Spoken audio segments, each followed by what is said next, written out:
So, today we're going to unpack a machine that wasn't just another computer, it was, and I mean this, a revolution in a box. The Amstrad CPC 464 didn't just play the game, it completely rewrote the rules for how technology was supposed to work in our homes. To really get why this machine was such a big deal, you have to kind of transport yourself back to the early 1980s. You see, buying a home computer back then was like buying a really complicated kit.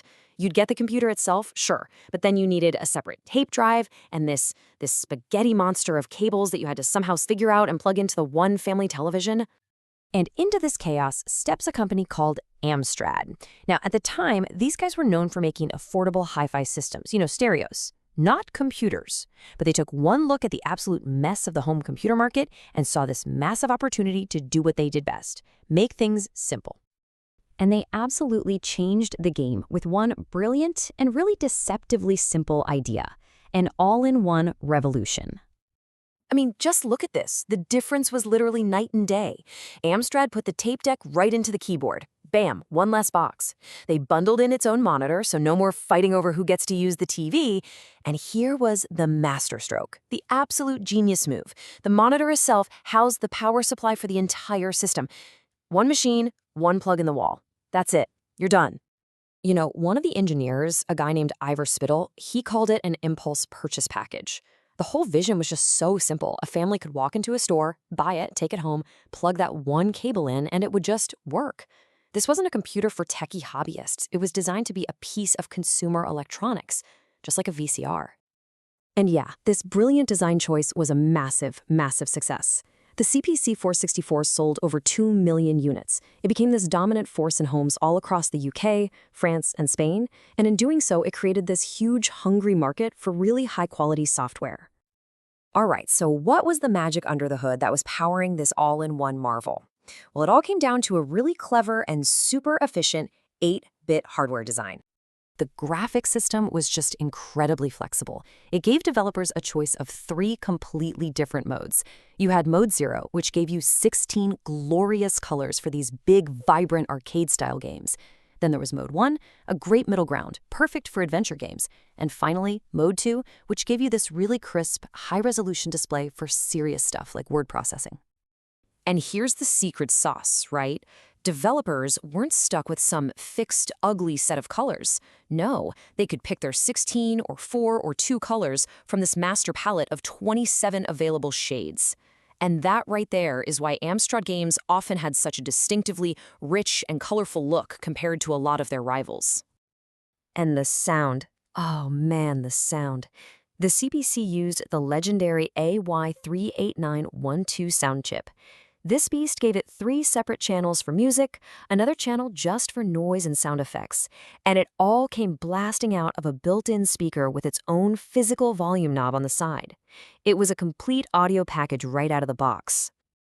Okay, so if the hardware was the body of this machine, then the soul of the CPC 464 was definitely its programming language. And this is where the computer truly, truly shined for a whole generation of aspiring coders. You see, the CPC came with something called Locomotive BASIC baked right into its memory. And this wasn't just any old BASIC. It was designed from the ground up to be incredibly powerful, but also super easy to use, giving programmers direct access to all that great hardware without them needing to be some kind of low-level coding genius. The difference in philosophy here is it's huge. On a machine like the Commodore 64, if you wanted to change the screen color, you had to poke a specific, totally random-looking memory address. But on the Amstrad, you just typed a word, like border or paper. It was intuitive. It was English. It just made sense. And this accessibility was a real game changer. You had simple commands to draw shapes, assign colors, and an unbelievably powerful sound command to control every little aspect of that audio chip. It even had these advanced commands like after and every to run code on timers. I mean, that's stuff you just did not see in other basics at the time. So, you've got this great hardware, and you've got this incredibly accessible software. So, what happens when you put those two together? Well, you get an absolute explosion of classic games, a true golden age that really helped define the whole 8-bit era. Let's just take one prime example. Ocean's Target Renegade.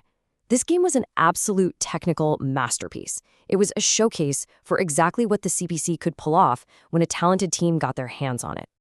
It used that 16-color Mode 0 to create these huge, detailed characters and these really gritty urban backgrounds.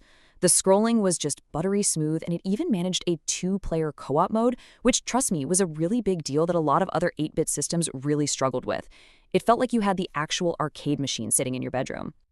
And here's something a lot of people don't realize. The CPC wasn't just getting sloppy ports of games from other computers. Oh no. For a ton of massive hits like the famous Dizzy Adventure games, the Amstrad version was the original. Developers loved building for it first. Man, the library is just packed with gems. You had racers like Chase HQ that felt incredibly fast. You had cinematic epics like Defender of the Crown with graphics that honestly looked like they belonged on a 16-bit machine. And you even had games like Mordville Manor that somehow managed to produce digitized speech with no extra hardware. It was wild. But you know what's crazy? The story doesn't just stop when the 80s ended. Not by a long shot. The passion for the CPC is very, very much alive today, and the machine is still evolving in some really surprising ways. I mean, you can trace this incredible journey right from its launch in '84 through the addition of disk drives that made it a serious business machine to the iconic games of the late '80s.